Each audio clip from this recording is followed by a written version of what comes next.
ഒരു cinema complete ചെയ്തു എന്ന് വെച്ചിട്ട് ഞാൻ ആ ശ്രമങ്ങൾ ഉപേക്ഷിക്കുന്നില്ല. എപ്പോഴും ആ സിനിമ തീരുമ്പോൾ അടുത്ത സിനിമയിലേക്ക് തന്നെയാണ്, അടുത്ത കഥകൾ തന്നെയാണ് ആലോചിക്കുന്നത്, അടുത്ത വർക്കിനെ കുറിച്ച് തന്നെയാണ് ആലോചിക്കുന്നത്. പിന്നെ തീർന്ന സിനിമ അത് എത്തിക്കേണ്ടിടത്ത് എത്തിക്കേണ്ട ഒരു റെസ്പോൺസിബിലിറ്റി ഉണ്ട്. അപ്പോൾ നമ്മൾ കടന്നു പോകുന്നതിന് മുന്നേ നമുക്ക് ഇഷ്ടപ്പെട്ട കാര്യങ്ങൾ ചെയ്യാന്നുള്ള ഒരു കാര്യമുണ്ട്.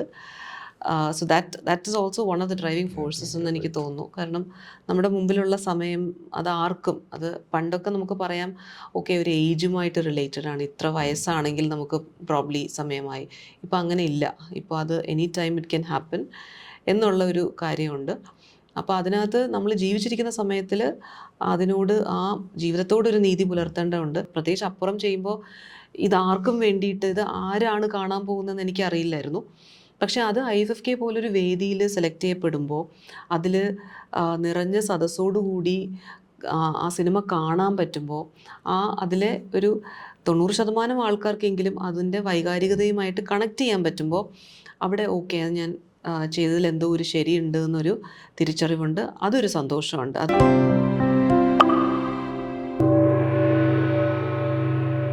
അപ്പോൾ ഇനിയിപ്പോൾ അടുത്തൊരു പ്രോജക്റ്റിനെ കുറിച്ച് എങ്ങനെയാണ് ആലോചിക്കുന്നത്? ആലോചനകളുണ്ട്. പക്ഷേ ഈ പറഞ്ഞ പോലെ നമുക്ക് ഞാൻ എൻ്റെ അനുഭവത്തിൽ ഇതിനൊരു നമ്മൾ സ്ക്രിപ്റ്റ് ഉണ്ടെങ്കിലോ ഫണ്ട് ഉണ്ടെങ്കിലോ ആക്ടേഴ്സ് ഉണ്ടെങ്കിലോ ഒന്നുമല്ല. There is some other magic that happens in cinema. ഒരു ഇൻവിസിബിൾ ഒരു എനർജി ഉണ്ട്. അത് which I have felt always. അത് എല്ലാം കൂടി ഒരു അലൈൻമെൻറ്റിലാവുമ്പോഴേ അത് സിനിമയായിട്ട് വരുള്ളൂ എന്നാണ് എനിക്ക് മനസ്സിലായിട്ടുള്ളത്. അപ്പോൾ അതൊരു ദൈവാനുഗ്രഹമായിട്ട് തന്നെയാണ് ഞാൻ കാണുന്നത്. അപ്പോൾ അത് ഒരു സമയം ഉണ്ടാവുമായിരിക്കും. പക്ഷേ ശ്രമങ്ങൾ ഓൾവേസ് അതുണ്ടായിരുന്നു. ഇനി അത് കണ്ടിന്യൂ ചെയ്യും. ഒരു സിനിമ കംപ്ലീറ്റ് ചെയ്തു എന്ന് വെച്ചിട്ട് ഞാൻ ആ ശ്രമങ്ങൾ ഉപേക്ഷിക്കുന്നില്ല. എപ്പോഴും ആ സിനിമ തീരുമ്പോൾ അടുത്ത സിനിമയിലേക്ക് തന്നെയാണ്, അടുത്ത കഥകൾ തന്നെയാണ് ആലോചിക്കുന്നത്, അടുത്ത വർക്കിനെ കുറിച്ച് തന്നെയാണ് ആലോചിക്കുന്നത്. പിന്നെ തീർന്ന സിനിമ അത് എത്തിക്കേണ്ടിടത്ത് എത്തിക്കേണ്ട ഒരു റെസ്പോൺസിബിലിറ്റി ഉണ്ട്. അല്ലാണ്ട് വാട്ട് ഈസ് നെക്സ്റ്റ് എന്നുള്ളത്. കാരണം അത് ഞാൻ എൻജോയ് ചെയ്തൊരു പ്രോസസ്സാണ്. കാരണം നമ്മുടെ റിയൽ ലൈഫിൽ നമുക്ക് കാര്യങ്ങൾ ഓൾട്ടർ ചെയ്യാൻ പറ്റില്ല. റിയാലിറ്റിയിൽ നമുക്കൊന്നും നമ്മുടെ ഡെസ്റ്റിനി ഒന്നും ചേഞ്ച് ചെയ്യാൻ പറ്റില്ല. പക്ഷേ കഥ പറച്ചിലിൽ നമുക്ക് ചേഞ്ച് ചെയ്യാൻ പറ്റും. നമ്മൾ വി ആർ ദ മാസ്റ്റേഴ്സ്, നമ്മൾ ക്രിയേറ്ററാണ്. നമുക്ക് കഥാപാത്രങ്ങളുടെ ആണെങ്കിലും വൈകാരികതയെ നമുക്ക് കൺട്രോൾ ചെയ്യാൻ പറ്റും. അപ്പോൾ അത് ഞാൻ എൻജോയ് ചെയ്യുന്നൊരു പ്രോസസ്സാണ്. അത് ആ ഒരു ക്രിയേറ്റീവ് സ്പേസിൽ അത് ഞാൻ ഏറ്റവും കൂടുതൽ എൻജോയ് ചെയ്യുന്നൊരു കാര്യം തന്നെയാണ്. അത് എഴുതുന്ന സമയത്താണെങ്കിലും അതൊരു വേറൊരു ഹൈ ആണ്.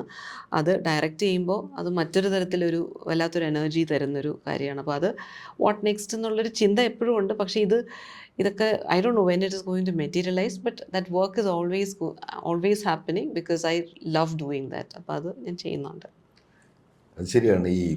നമ്മളൊരു ക്രിയേറ്റർ എന്ന് പറയുമ്പോൾ നമ്മൾ എഴുത്തുകാരനായാലും അതുപോലൊരു സിനിമ സംവിധായകനായാലും അത് വലിയൊരു സ്വാതന്ത്ര്യമാണ്, വലിയൊരു സ്വാതന്ത്ര്യമാണ്. നമുക്ക് എന്തും ചെയ്യാം. ഈ കഥാപാത്രങ്ങളെ നമുക്ക് എന്തും ചെയ്യാം.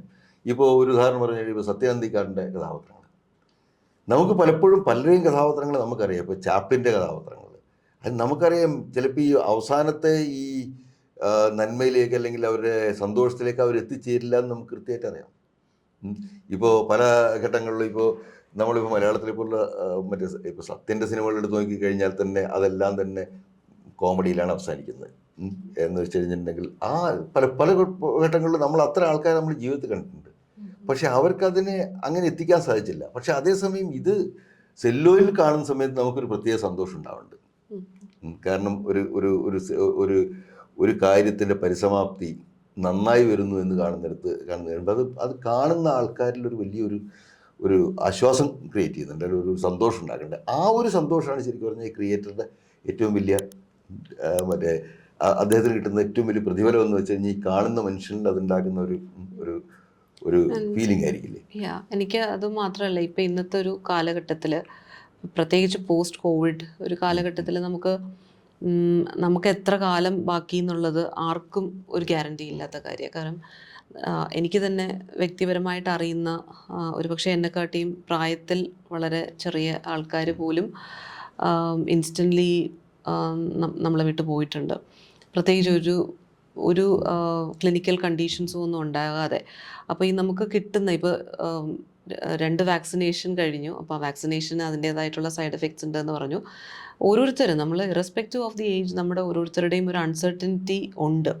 അപ്പോൾ നമ്മൾ കടന്നു പോകുന്നതിന് മുന്നേ നമുക്ക് ഇഷ്ടപ്പെട്ട കാര്യങ്ങൾ ചെയ്യാന്നുള്ള ഒരു കാര്യമുണ്ട്.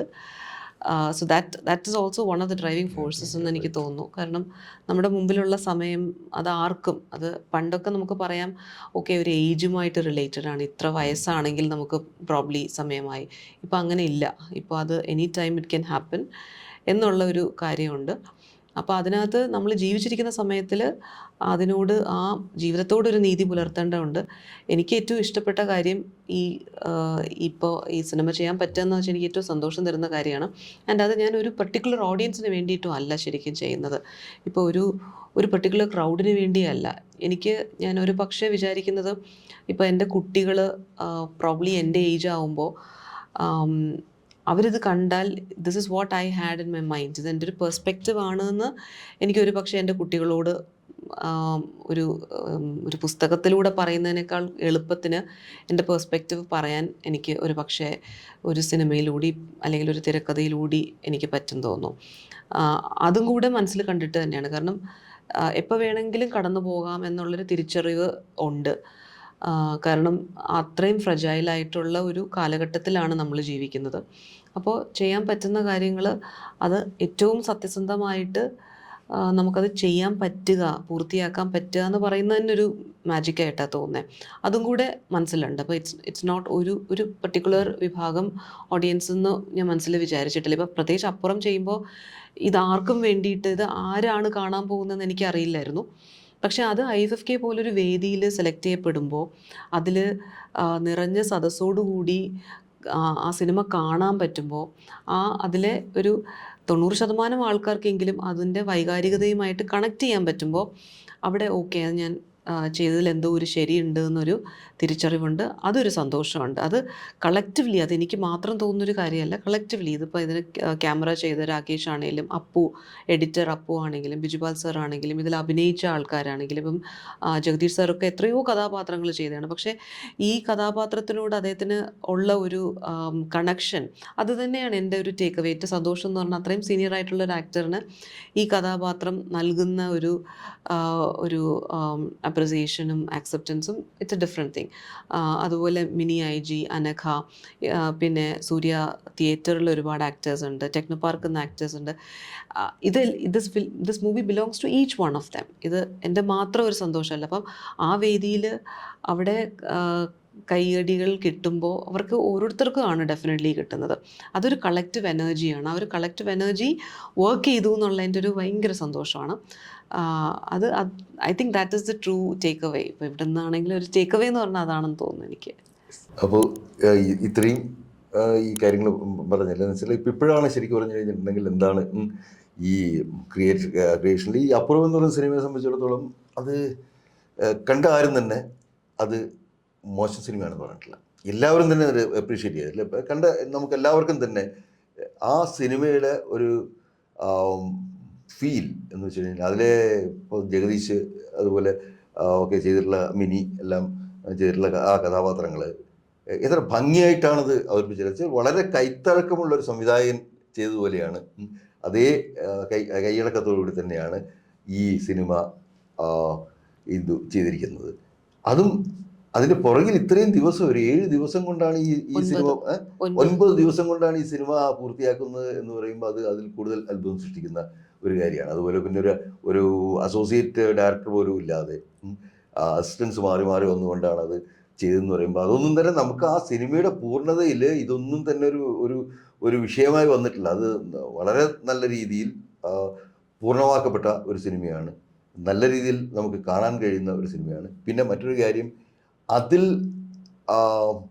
പറയുന്ന കാര്യങ്ങൾ, ഈ സംഭവം വളരെ കോമൺ ആയിട്ട് ഉള്ള കാര്യങ്ങളാണെന്ന് വെച്ച് കഴിഞ്ഞാൽ നമ്മളിപ്പോൾ നമ്മുടെ ചുറ്റും തന്നെ കാണാൻ സാധിക്കും. ഈ ഭയങ്കരമായ യാഥാസ്ഥിതികതയുടെ ആ ഒരു ക്ലച്ചസിൽ വന്നിട്ടുള്ള ആളുകൾക്ക് അത് സ്ത്രീ ആയാലും പുരുഷനായാലും അവന് പുറത്തേക്ക് വരാൻ പറ്റില്ല എന്നുള്ളൊരു ഇതുണ്ട്. അത് കിടന്നിട്ട് അവരെ വീർപ്പുമുട്ടിക്കുകയും അവരുടെ മാനസികാവസ്ഥയെ തയ്യാറാക്കുകയും രോഗാവസ്ഥകൾ എത്തിക്കുകയും ചെയ്യുന്ന ധാരാളം സംഭവങ്ങൾ നമ്മൾ കാണുന്നു. പക്ഷേ ഇതൊരു യാഥാർത്ഥമായ കാര്യമാണ് ആ സിനിമയിൽ സംഭവിക്കുന്നത്. അപ്പോൾ ഇങ്ങനൊരു സിനിമ ചെയ്ത് സ്വന്തം മെറ്റിൽ തെളിയിച്ചിട്ടുള്ള പ്രൂവ് ചെയ്തിട്ടുള്ള ഇന്ദുലക്ഷ്മിക്ക് ഇനി അടുത്തൊരു വലിയൊരു മെഗാ പ്രോജക്റ്റിലേക്ക് വരട്ടെ എന്ന് നമ്മൾ ആശംസിക്കുന്നു. പിന്നെ അവർ ജീവിതത്തിൽ ചെയ്തിട്ടുള്ള വളരെ ധൈര്യത്തോടെ ഇതാണ് ഇനി എൻ്റെ ചോയ്സ് എന്ന് തീരുമാനിച്ചുകൊണ്ട് സിനിമയിലേക്ക് വരിക. അതായത് വലിയ ജോലികളെല്ലാം വലിച്ചെറിഞ്ഞുകൊണ്ട് നേരെ ഇതാണ് എൻ്റെ ചോയ്സ് എന്ന് പറഞ്ഞുകൊണ്ട് സിനിമയിലേക്ക് ധൈര്യപൂർവ്വം ഇറങ്ങി വരിക എന്നുള്ളത് അത് വലിയൊരു കാര്യമാണ്. അതിൽ നിന്ന് അവർ അത് പ്രൂവ് ചെയ്യുകയും ചെയ്തു. അപ്പുറത്തിലൂടെ അവർ പ്രൂവ് ചെയ്തിരിക്കുകയാണ്. അവർക്ക് ഇനിയും ധാരാളം മനുഷ്യരുടെ മനസ്സിനെ സ്പർശിക്കുന്ന സിനിമകൾ ചെയ്യാൻ സാധിക്കട്ടെ എന്ന് ആശംസിക്കുന്നു. Thank you so much.